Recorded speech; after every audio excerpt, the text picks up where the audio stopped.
What is happening, Post Shifters? Welcome back to another episode of the Post Shift Podcast. Of course, I'm your host, Shawn Soole. We are doing our very first live stream for 2026. I cannot believe it's 2026 already, and it's already rolling into the year pretty quickly. If you haven't already started getting a gazillion emails because it's the 5th of January and everybody came back to work, and even though that you were working over the short break over Christmas and New Year's, all of a sudden everybody wants everything from you that they should have asked for you in December 21st. Today's guest, Sean Finter, is actually one of the major reasons that I got back onto the podcast, to be really honest with you. I went to Tails in 2024 and we had a good chat. We got a good catch up.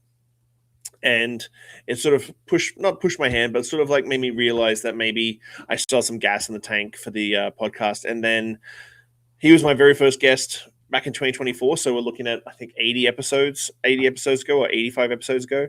And so fast forward to 2025 in May, he got me down to Maryland to do his course. And I have to say a massive endorsement for his mastermind, because even if you feel like you're a good operator doing everything really, really well, going there will reinforce what you are doing really, really well, but also give you some ideas. You get to hang out with a lot of very diverse establishment owners. So you might go for a high volume pub to a niche little cocktail bar to a multi-unit franchise. The speakers he has are always fantastic. I had an opportunity to sit down with Jack McGarry and really chat with him, and it actually changed my perspective for 2025 quite a lot to get into where I am rocking out now, consulting and working on some other big projects that I keep airing a little sneak preview on that one, but I can't actually say much. But Sean, I hope I didn't float your boat too much on that one. Thank you so much for joining me. Well, there's only one place to go from here, Sean. That's straight down. So thank you. My first guest of the year. I don't know if anyone's complained about the snacks in the green room yet, but I didn't see any. So put that on the bucket list. But thank you so much for I text you every now and then when I'm feeling a little bit inspired or a little bit grateful, because your mastermind that we went to in May is really something special. And I don't suppose I didn't go in with any sort of preconceived notions. I've known you for 20 years. But as I said in the intro, like, I feel like I'm a very good operator, a very good manager, but like going to your course reinforced a lot of that, going, oh shit, I'm not, because as small business entrepreneurs, we get sort of in our brain that we're alone. And we're doing this by yourself. And like, even I'm in my office right now, and it's a nice office, and you've got your office at the house. And sometimes you get 8 hours in the office. You're like, oh, I haven't talked to a single person today. Am I doing the right things? But your mastermind really like reinforced a lot of the good things I was doing, but also gave me a whole bunch of ideas that I came back and engaged with as well. So your mastermind is very special. I appreciate you saying that. And that's the main purpose of it. You know, when I was an operator for many years and surrounded by hundreds of people every day, but felt very alone, you know. And even when I did get a chance to catch up with other operators, when is it appropriate to say to somebody like, I can't sleep at night, or there's no money in the bank on paydays tomorrow? So we try to create like an environment where people can have real conversations without repercussion, and ideally, you know, get some help from each other, or get inspired by somebody else, or get some perspective. You know, I can't tell you how many people have said, like, I'm walking out of here realizing I still got my issues, but it's not that bad. Yeah. Right? Get through it. 100%. So in January, we do our big Outlook episodes, and you're really ingrained with a lot of diverse operators. You've got a massive portfolio of people you work through with a regular basis, from like, as I said in the thing, like niche cocktail bars to multi-unit spots. That's the thing. What do you think in 2026 is still the biggest operational myth that the hospitality industry is still holding dear, that's holding the people's business back? You know, I've always been, and I think I'll always be, like a fundamentals guy. As much as I enjoy the new technology and the new gadgets, and you know, I think hospitality is very human. It's very person to person, and I think anyone who's waiting for like, how is AI going to revolutionize my business? I think AI will improve certain aspects of your business and maybe hurt others. But I think at the end of the day, like, the businesses I work with that are crushing it, that are actually businesses and not just bars, right? They have a sale value. They have a big future. They are deeply ingrained in their fundamentals, right? And how do we attract people not just customers, but the right staff to our business? How do we inspire leadership so they inspire our team? How do we build this business out in a way that's meaningful to the community?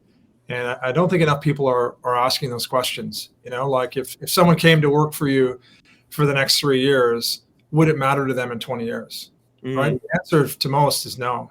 Right. And I purposely sought out those businesses because I wasn't fit for the school system. So I had to find a good business structure to be around. But that's what I try to encourage people today, is to be the employer of choice and make a difference in people's lives. If you're in a community, be the hub of the community, not an inconvenience to the community. Mm-hmm. Find a way to really stand up and stand for something. When you talk about culture like that, and I've been preaching this quite a lot, putting dollar figures to how much actual training journeys and stuff for staff. I've got a really good management training sort of journey that I'm going to roll out this year with a couple of management teams. When it comes to that culture, how do you feel as an industry we can fundamentally change it? Because I still think post-pandemic we had an opportunity to really rejig it and completely reset it, and we just didn't take that opportunity. So many people still don't. How do you see culture done right when we're seeing labor being scarcer, costs being higher, expectations being lower? How do you see building culture within a venue being the way to go? I think the first step is, and it took me becoming an owner to really appreciate this. When I was running other people's businesses, I didn't really understand what culture was. Culture is not what we hope our business is or what we say it is. It's what our staff say to people when we're not around. Right? Like when an Uber driver picks someone up after work and they say, hey, what's it like working there? Whatever comes out of that person's mouth, that's your culture. Right? And that's what we got to realize. If we want to impact that, we need to get back to basics and really start to say, what is the work environment I want people to live in? How do people grow inside of this business? And I think the best place to start, when I start working with an ownership group, I'll have them rate their leaders on an A, B, C grade. And if they're coming up with a B average, well, that's the highlight for your culture, right? Your business is never going to outperform your leadership team. So I don't care how many books you read or what intentions you have. It takes exactly one manager to set your culture in a negative way and kind of throw out everything you've been preaching and going against the grain when no one's looking. And so I think that's the biggest problem. If you're trying to improve your culture, look for what's holding it back first, and then you got to make bold decisions around that. Yeah. I did a thing about your top performer who is toxic is no longer your top performer. Right. And what if that top performer is one of the business partners? Right. Like a lot of businesses I've worked with over the years, in my contracts, I've had an exit clause. Like if you're the problem and you're not willing to step aside, and how do I know you're the problem? Because 20 of your staff tell me. Right. So unless you're willing to get into therapy and make some serious changes, if you're the anchor in the business, I'm not going to be the guy trying to row your boat and help you get down the river. Right. So, it's really having an assessment of your business on an ongoing basis, because, doing quarterly reviews in your team, depending on how many staff you have, that can be a lot of work. But I think 6 months in our industry is a very long time. Like a lot can happen in someone's personal life in that time. Things can happen at work that grate on a person. And, someone who was your top 10% employee or performer a year ago might not be now. It doesn't mean that they're on their way out. It might mean that you need to get something out of their way or offer them a change in the business or in scheduling or whatever it might be. But it's an ongoing flow, and the best companies I work with really stay in tune with that. Yeah, I was chatting to you in the green room about the post you posted today about focus in 2026. And I really do think it's really easy to get knee-jerky in our industry. And as you said, 6 months is a great thing, because you'll make a fundamental change in your business. It could take 6 weeks, 3 months, 6 months to actually completely concrete in and be a change that you can actually put an ROI to. And I really love the post that you were like, let's look at focus in 2026. How are you working with a lot of businesses when it comes to focusing up in 2026? Well, we're all famous and guilty, myself included, for these expansive to-do lists. Right? I think in creating a not to-do list, and that has to be the same length as your to-do list, unless you're saying, hey, I'm only working 20 hours a week, so I need to add more to my week. But at the end of the day, like I look every quarter at scheduled and everything, like what am I doing that I could outsource? What am I doing that drains my energy? What am I doing that doesn't make sense for the long-term future of the business? And I know restaurants aren't as fluid as that. It's not like you need to make changes every 12 weeks, but they do need changes, right? As people grow and evolve in the business. And I don't think enough of that happens. Yeah, because I was thinking about that, and it comes back to like a lot of things that you talked about in your masterclass has actually changed the way that I fundamentally look at the way I consult now. Like I try and keep my hours thing, so I have spent time with my wife and spent time with my daughter, which is the most special thing right now for me. She's 15. But when it comes to like being in a business, you were talking about sale value earlier. Do you think there's still a fundamental misunderstanding for a lot of operators that you can either eventually sell for cents on the dollar and walk away with nothing after 20 years of working, or actually like knuckle down and like build your business to be sellable? Because I think as a hospitality professionals, we go into it going, I love my job. I love working the door on Friday nights, and never really, and the passion is driving, but we never really look at the business going, oh, this is a sellable business that I can actually walk away with a solid dollar figure to retire, to spend the next 10 years, 20 years of my life enjoying life after working 80 hours a week. Yeah, well, let's go back to your initial premise that people might get 20 years down the road and have to exit their business for zero. A lot of people would pray for zero. A lot of people can exit the business. They have leases that supersede their desire for exit. They have debt. They have tangled contracts. Like, yeah, it's sad. A lot of people come to me and say, how do I get out? And I say, I don't know. Like, you have got yourself into a mess. I'll just say this as a myself as an owner operator for many years, like, it may look like I got lucky or that I'm super smart. I bought other people's experience, right? Mm-hmm. When I got into the business, there's only a couple of ways to acquire a bar or restaurant. Sweat equity, which didn't really appeal to me, taking on big loans, which weren't available to me, or having a rich father, which I don't have. So, but there's a fourth way. There's acquiring a business through bankruptcy. What would I know about that? I knew about zero about it. But guess what? I hired someone who had done it 14 times. And he sold me his time for very little money comparatively to help me buy my first two businesses. I got 6 more after that. Then I got going and opened my third place and realized I have no idea what I'm doing in running a multi-site. My hair was on fire. I'm running venue to venue. I knew it wasn't sustainable. So what did I do? I hired someone to coach me who had run multi-sites, right, from an ownership position. And then the third consultant that I hired was, how do I exit my business much sooner than people normally do for a much higher multiple than it? What did I know about that? Nothing. I'd never sold a business before. A person came in and worked with me for 6 months, and I sold my business for, according to my board, for 3 to 4 times what I would have normally got for it. And all of that happened by the age of 34, right? Where would I have been without those 3 people in my life? Either in a ditch, in a grave, or, bankrupt somewhere. That's just how the world works. So my point is, like, whatever it is you want to do, like, people say, where do you want to be in 10 years or 20 years? I don't really know where I want to be in 2 years, but I position myself for 5 years out and say, who do I know that can get me there in a fraction of time?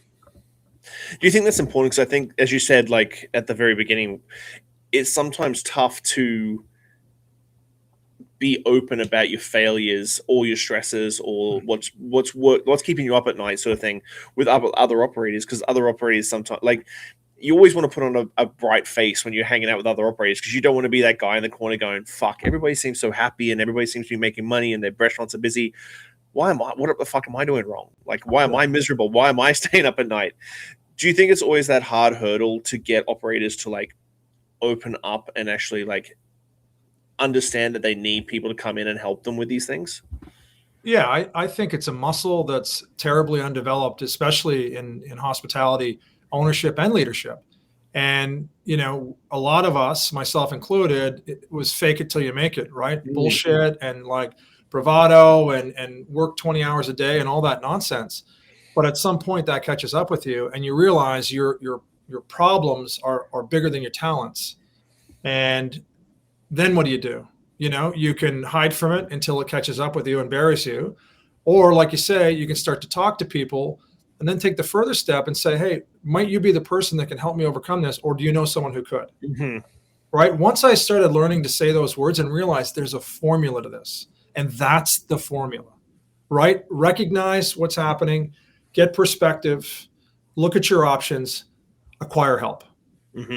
Right? And to be honest, like my preferred path over the years has been to contract a consultant or a coach, because it's faster and easier, and I'm not beholden, and I'm not chasing somebody, right? I just want you have this thing to unlock this.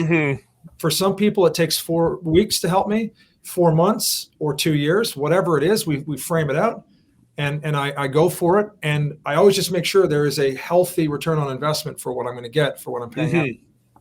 On the flip side of that, do you find sometimes in your consulting capacity that you give advice to people? Do people always listen? Do operators always listen to your advice and go, yes, that's a great idea, I'm going to implement that? Or do you still have this sort of pushback going, no, you're wrong, you don't know my business as well as I know my business?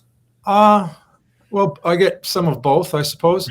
A lot of people, most people, me sometimes, get advice that I know is the right thing, especially when it comes to my health. I'm like, yeah, that's a good idea. I'm not going to do that, though. Sounds exactly like me. That'll help me live till 100. I'd rather have a great fucking time till I'm 90. Now, pass me a drink. But on the other side, I think a good coach or consultant is wide open to, you should know your business a lot better than me. But what I know is the habits it takes to get there. Like, I'm no expert in fitness, but I know eating right and exercising every day is really fucking good for you, right? I know in business, like focusing on the fundamentals and making sure that you've got healthy cash flow, making sure that you're running your inventory properly, making sure that your staff like promote your business when they leave the property rather than talk you down. Like, those are just things that make sense, and they're never wrong. So talking about training, because you see my sort of social media, my big push is like training journeys, like how to stop this turn and burn mentality, like get better retention for staff, that sort of thing. My biggest pushback I usually get is that I don't want to spend, from operators, like I don't want to spend this money on training or invest this into people because they're going to leave. Yeah. And so my biggest thing is like, well, what if they don't? How are you sort of pushing this sort of smart training to engage staff? As you were saying, like you might have a top performer who was top 10% performer a year ago, now is like lagging a little bit behind. How do you re-engage those staff when you start talking to operators about how to re-engage your staff and keep pushing them forward? So again, I don't want to sound like a negative guy, but I always approach things from like, what is the problem with this? And why doesn't it work for most people? So even the word training is so muddied, right? If you said to a team member, hey, I'd love for you to come and work for me, and we do a lot of training, that they're going to think, oh my God, I'm going to come in and hear the assistant general manager drone on for hours on my day off and blah, blah, blah. And that doesn't sound like a good idea to me, right? But what if you said, hey, we really value educating our team for a mutual benefit so that it will matter to you in your career moving forward. And they say, okay, good. What's that look like? What's it look like for me? You take someone like when it comes to skills training, spirits education, cocktail production, a guy out west like Bobby Hugel. If you saw that someone had worked for Bobby Hugel for 3 years, I don't care who you are in this country, that young gentleman or young ladies come right to the front of the line, right? Because it matters. What he does matters, right? The discipline, the technique, it just matters. Let's set that aside and say, hey, listen, in order to become one of us, like in my businesses, our induction didn't have to be, but normally was completed in 100 days or less. It's a final step of the job interview. It just means, are you going to become one of us? You're getting paid, you're working here, you're doing that, but you don't become one of us. I threw a party when people became one of us, not when they were leaving, right? We celebrated them when they were leaving, but like, how does someone go from working someone else and fitting in that system to being one of you? So that's the induction piece. And then the ongoing training and education. I would, for us, we had like an inside out series, so that 1 month we really focused on like, how do you become better at your position, at doing this? And then the next month it was on outside the industry, right? So for example, and a lot of that was driven by our customers, right? Because like if you own a bar or restaurant or run one, thousands of people in your community. right? And if you don't know what they do and how good they are at what they do, you're probably not doing your job well enough. So one example of, I said to a financial planner who came to our restaurant all the time with his wife, would you be willing to come and put a 45-minute on? And the focus is, I want to be realistic. I'll tell you what our people are making, how long they average, they stay in the industry, where they go afterwards. How do you get a house in Sydney, Australia? Right? That's what I asked them to demonstrate. And I tell you, for some people, it was pretty disheartening, right? It was not easy back then. It's almost impossible now. But back then, he laid out a clear path to doing that. I have emails from 7 people who own houses as a result of that session, right? 2 months later, we had a session on recognizing mental health issues within your family or in a circle of friends. And then how do you approach it? What do you actually say to someone? Right? I mean, half the room was crying and going, my God, this is my mother he's talking about. Or my best friend went through this and now she's experiencing, and it was like, I think, and you know what that session cost me? Nothing, just dinner, some food, whatever. And it changed people's lives. I'm not saying I did, but the idea does. When you give a shit about these 40, or in my case, I had 396 employees, I cared about each one of them having this matter when they leave. Wow. And I've heard you speak about this stuff, and I still have to take a little stop whenever you finish, because it is like, I know when you told me the story of when we were up in your loft and you were telling a story when you were having burnout, and at that time in May last year, I was pretty burnt out just from Clive's and what my situation was in Vancouver, and I shed a tear just with you explaining what you went through, and I was like, fuck, okay, well, I'm not the only person, I'm not alone, that sort of thing. Yeah. And look, one thing I'll say on that, Sean, is that it's this I'm actually writing my first ever, I got asked to do a TED Talk next month in Barcelona. So and it's on a subject about the I see my body as like the hardware and my brain and soul is like the software. And I realized the first time I went through burnout and some issues, mental health issues, I was a 30-something-year-old running on programming of a 15-year-old. My programming back then was bumper stickers and T-shirts that said, just do it, fear nothing, everything you want's on the other side of the fire. Well, that gets you so far until you run through the fire and you realize there's just more fire there. Yeah. And then you realize, holy shit, I brought my leadership team with me and my family with me into this fire because I'm so pig-headed and selfish and think that this program is going to last the rest of my life. Instead of going, man, I need to be reprogrammed. We all do, every 5 years. So that's what the talk's on. And I don't think it's a cure for burnout, but I think it'll help people recognize that I'm not on a sustainable path. Changing up, you are working with a lot of a couple of people that we met, and obviously Jack and Gary was there at the mastermind. You're working with a lot of multi-venue operators now, and I think it's tough to have one venue and then to make the decision to do 2 venues if they're similar, a little bit different. If they're completely different concepts, it even changes up a little bit more. How do you sort of nurture the multi-unit operators into staying? Because we've only been talking about people who have one restaurant and the craziness and the systems you need and all that sort of stuff. How do you sort of shift people to be able to go, okay, you can do this multi-unit thing really, really efficiently, really, really well if you do these things? Yeah. Well, I liken the, 1 or 2, and people can straddle 2 restaurants and kind of run it like one if they're geographically placed. But once you get to 3, 4, 5, 10 and above, it's like driving a car versus driving an airplane. They're both, craft to get from one place to the other. But if you put me in the cockpit of a plane today and you were in the passenger seat, we'd both be dead, right? I don't know how to do it. I could probably hear the engine make noise and try to take off, but we'd likely both die. And, it's getting yourself ready for that transition and getting rid of the superhero mentality that I can do anything and go, well, what does that look like? Who is going to be the pinnacle of the business, right? Who's going to actually run it? And if one person can't take the full load, how do I distribute the load from culture to operations? So we look at that. The geographical spread, I encourage anybody who wants to have another location that is further than half an hour drive to just do that for a couple months. Do that drive, hit it in rush hour. If you want to get on an airplane and have a place in New York and a place in Seattle, do that flight like 50, 60 times and see what it's like.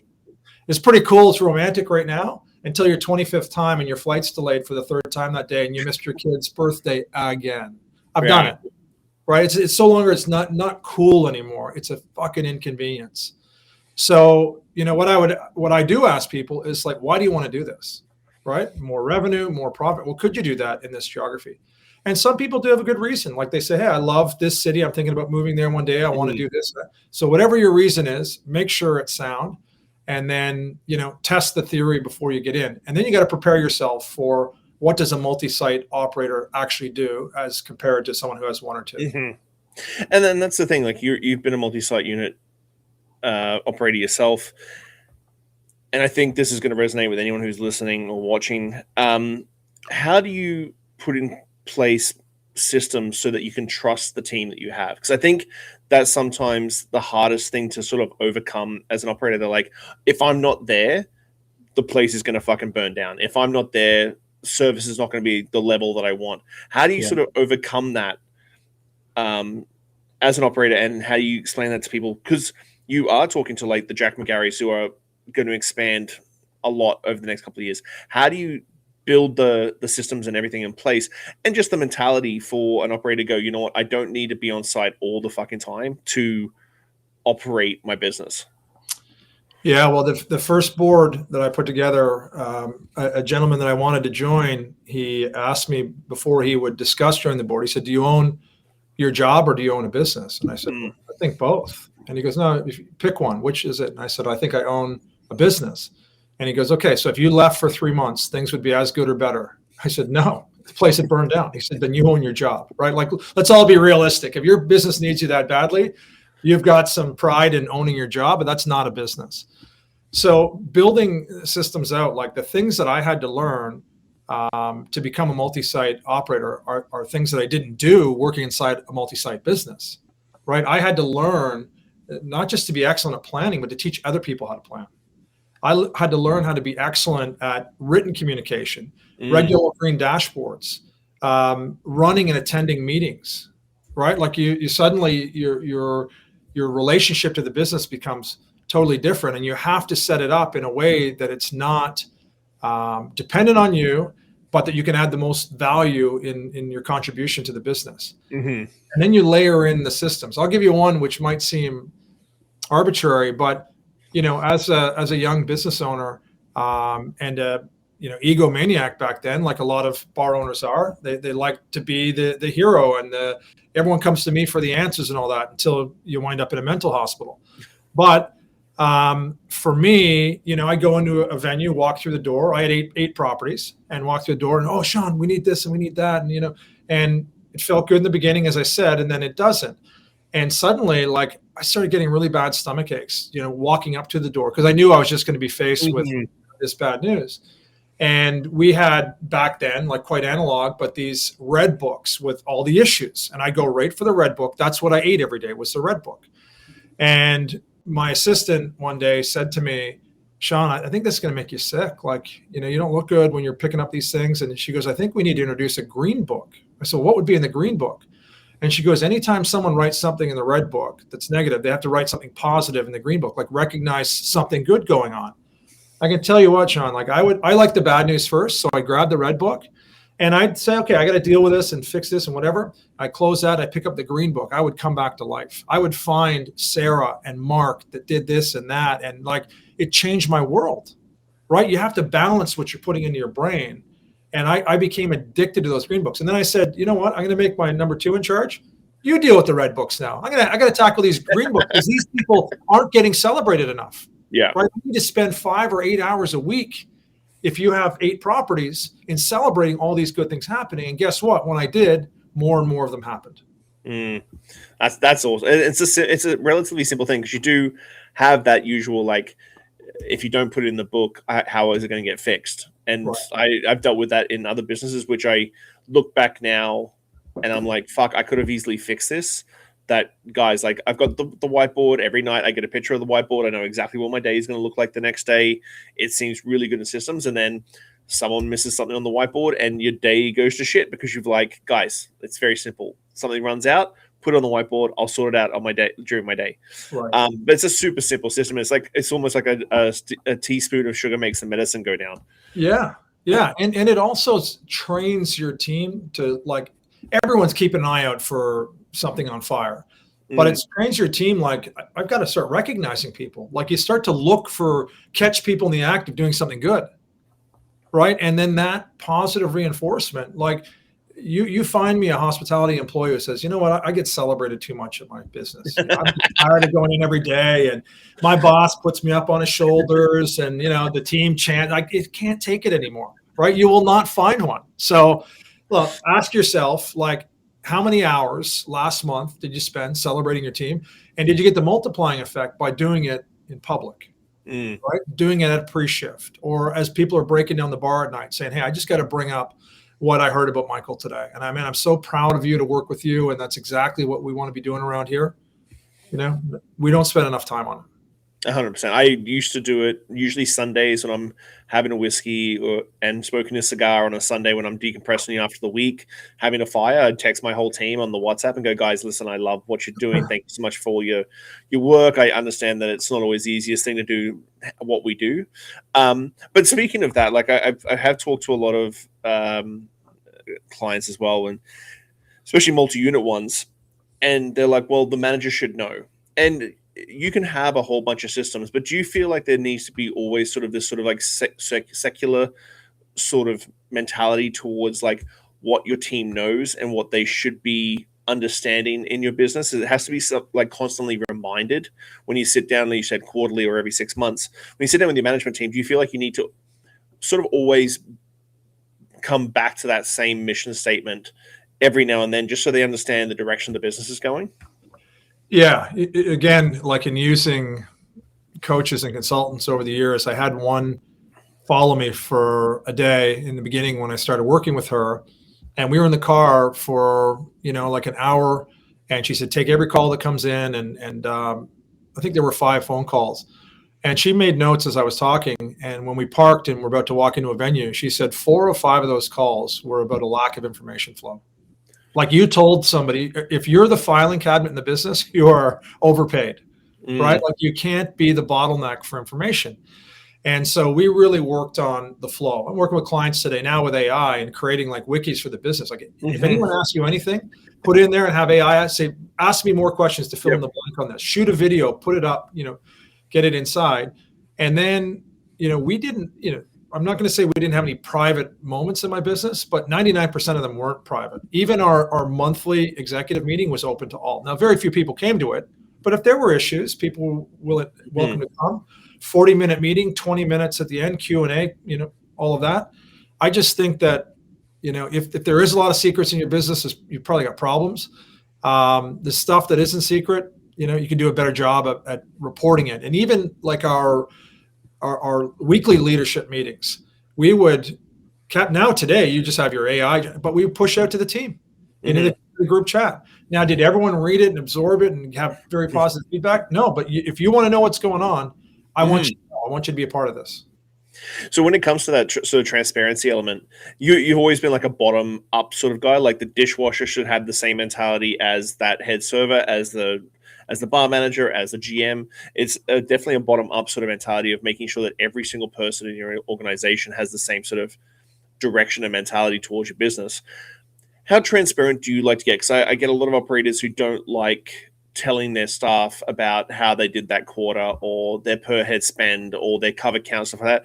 I'm much more open about that sort of stuff because I feel like giving these very open KPIs to my team breeds this sort of ownership. How transparent do you think operators should be with their staff when it comes to those sort of figures and data? Well, I hate to answer a question with it depends, but it depends on what your end game is. Now, a little secret for you, Sean, is that I have never been like, oh my God, I want to spend my life in bars and restaurants. I am here because as a dyslexic 12-year-old dishwasher, somebody started training me as a business owner. And that's all I've wanted to do, right? I just want to give people the same opportunity. And I can tell you this, it works really fucking well for making a lot of money, and I've had international businesses as a result of it. Give more than you expect and ignite At first I had 20 staff, then I had 100, then I had 400, then I had 28 offices around the world. I don't say that to brag, but I did all that because I empowered people. I hired people who I had to make sure during the interview process, a couple of things. One, are you in the right place at the right time? Right? Like I said, if you're coming to work for me to meet some girls and hang out and get stoned afterwards and fake your way through college, it wouldn't be worth it. Right? There's such an investment you have to make in yourself. And then number two, I really hired like the dishwasher. Do you want to be a GM one day? Because if you don't, my offer isn't for you. Right? Again, it would be an inconvenience to you to learn a bunch of things you don't want to apply later on. And then thirdly, the concept of no dead end jobs. Like once you get comfortable, my boss said to me when I was 12, your first goal should be in the best dishwasher I've ever had. Well, the guy before me was 34 years old. I'm like, well, isn't there an advantage there? He goes, dude, it's muscle memory, it's skill, it's talent, it's desire. And he told me one day I was the best dishwasher I ever had. Then I went on to be a line cook. Right? So it's that mentality for me. Like, so how much information do those people need? I think as much as you can provide to them. How much can they absorb at their space and time? I don't know.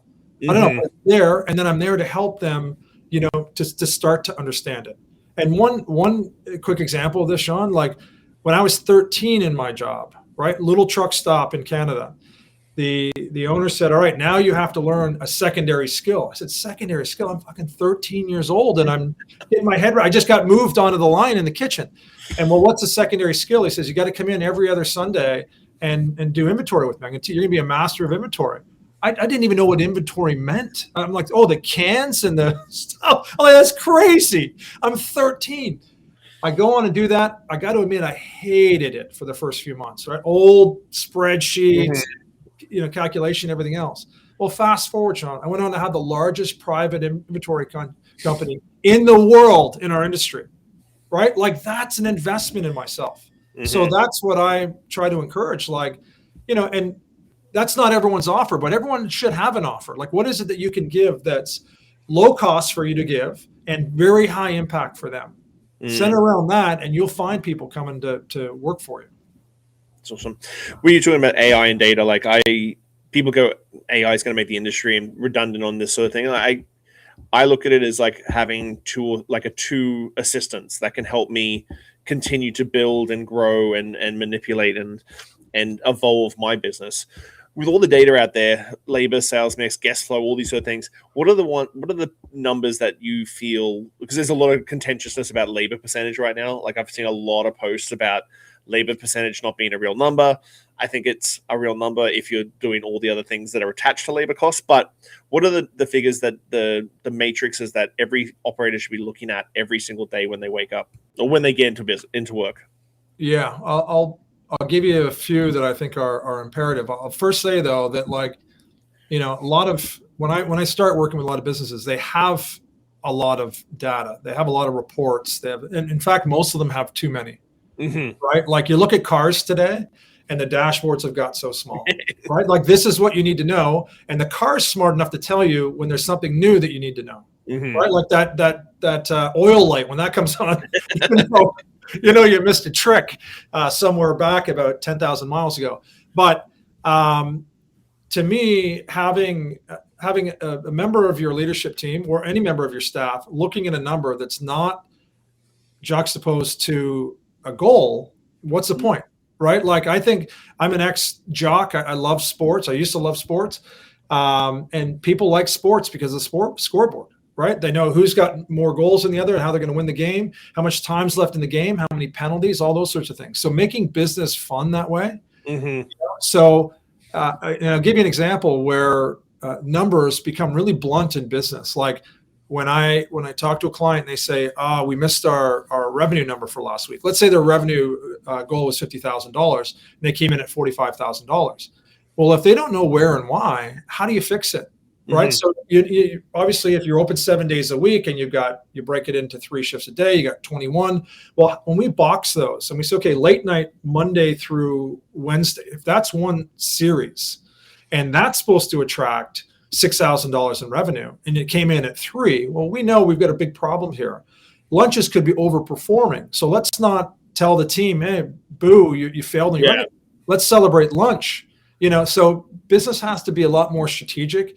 And the closer you get, and we could put up in the resource, I'll give you some of our like regular green dashboards that just make it so simple for people to go, not only did I miss my goal, I knew exactly what it was, and here's what I can do about it.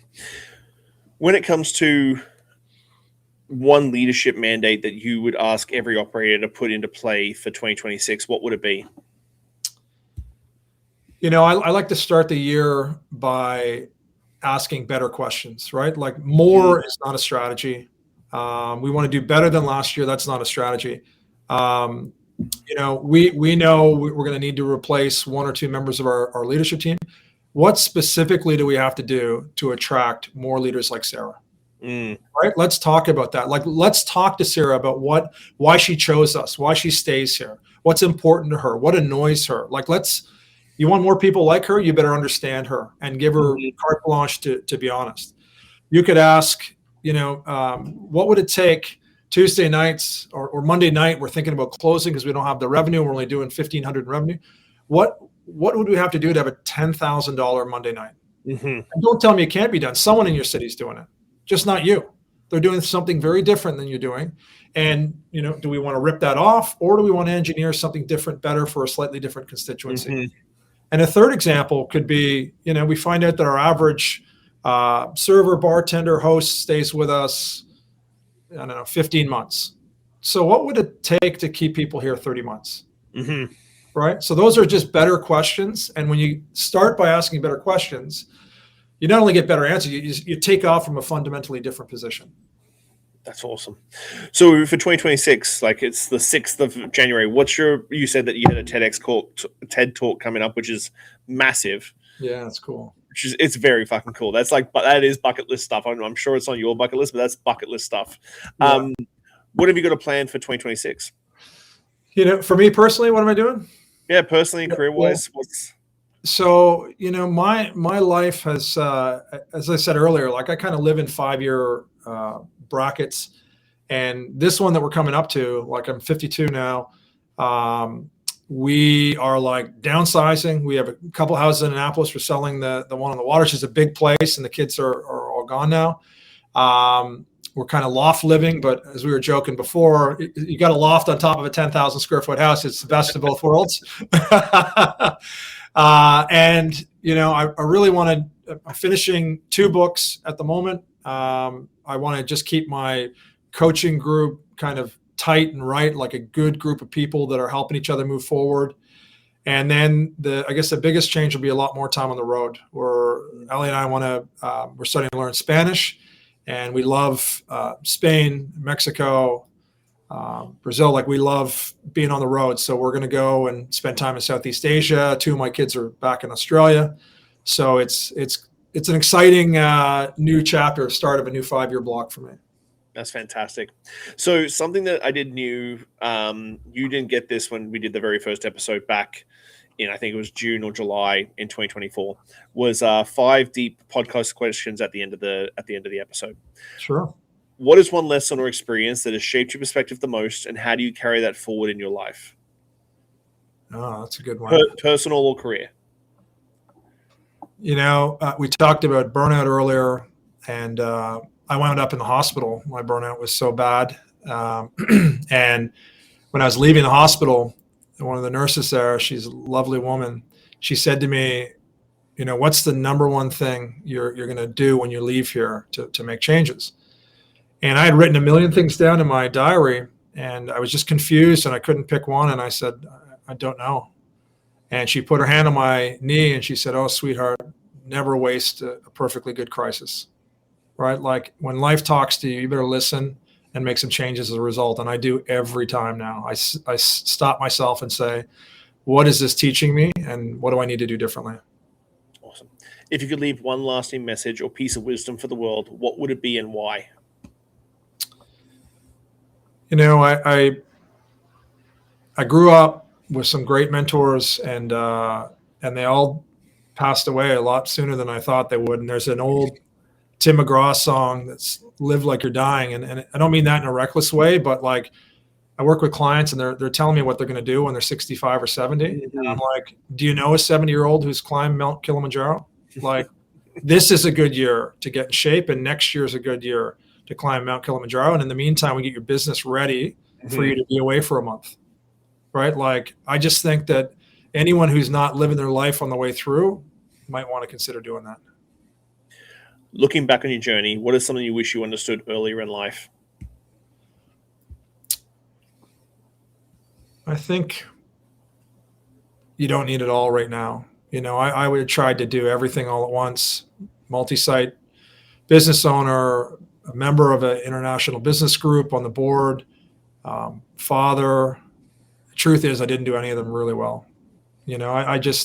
I don't know anyone that can do 5 things at an A+ level. So you just kind of pick your priorities, and it turns out your kids aren't kids very long. Mm-hmm. It turns out there's another business right around the corner if you want it. And it turns out we don't live forever. And the back 20 years of most people's lives aren't very conducive to riding Harleys in Mexico. So do all the shit you want to do while you can. How do you define success, and has the definition of it changed over time? Yeah. I think business success has, my business plan used to be just more money, more revenue. Mm-hmm. Now business is, doing things that I love to do with people that I really respect, and, helping them along the way. That's what gets me up. That's what keeps me working. Personal success isn't much different. If you're able to spend an extraordinary amount of time with your family and friends and in wonderful exotic places and do shit that like you dream up, like, if that's not success, I don't know what is. So I do feel successful more as the years go on, but I started living my bucket list when I was 18 years old. What do you hope your legacy will be, and what steps are you taking to build it? I don't know that I really believe in legacy. I think that hopefully your family remembers you. Like, how long ago did the Queen die? 2 years ago, and you don't hear her name mentioned anymore. She's the most powerful woman in the world. Just what she did in her lifetime, whether you liked it or not, was significant. Her legacy isn't that pronounced. I don't spend much time thinking about it. I do want to build a couple of things that I'd like to pass on, not necessarily to my kids, but to someone who can provide value to others. But besides that, I think just focused on this lifetime and making the most impact I can is what's most important to me. And just to lighten the mood before we finish up, what's your favorite classic cocktail to drink? It's the hardest question you ask me all day, Sean. It depends what day of the week, where am I? If I had to pick one for right now, I guess 2. I love a Negroni. But as I get older, just the simplicity of just a beautiful gin and tonic, either Tanqueray or Ford's gin, and just, I don't know if my taste buds are getting more sensitive, but I cannot handle average or shitty tonic anymore. You drink some tonic in Mexico, and you'll understand why people drink straight tequila, right? Like, you have to be bougie now. That's the definition of success now. My tonic is more bougie now. I know. I'm turning into one of those guys, but yeah. But I love, and I started to fall in love with like real spirits. Like, I've been collecting Scotch for a long time, but I love tequila and mezcal, and yeah, maybe that's my Achilles heel, is I love too much of it. Well, man, as I said, like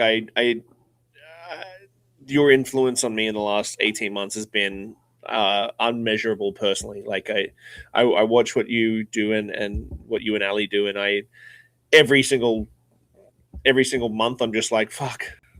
Not that I'm trying to keep up with you, but I'm just like, man, you just inspire, and I hope people like come away from this episode understanding like what your impact is if people let you in is quite extreme. I appreciate that, Sean. You're one of my favorite guys too, and I can't wait to get together again, whether it's out in Vancouver Island or get you back out here. Love it, man. Well, thank you so much for your time, man. I'm going to chat to you really soon, okay? Yeah, thanks for having me, Sean. Cheers, buddy. Thanks Bye. very much. Bye-bye. All right, post shifters, that's it for now. Keep your standards high, your spirits neat, and your team tighter than your pork costs.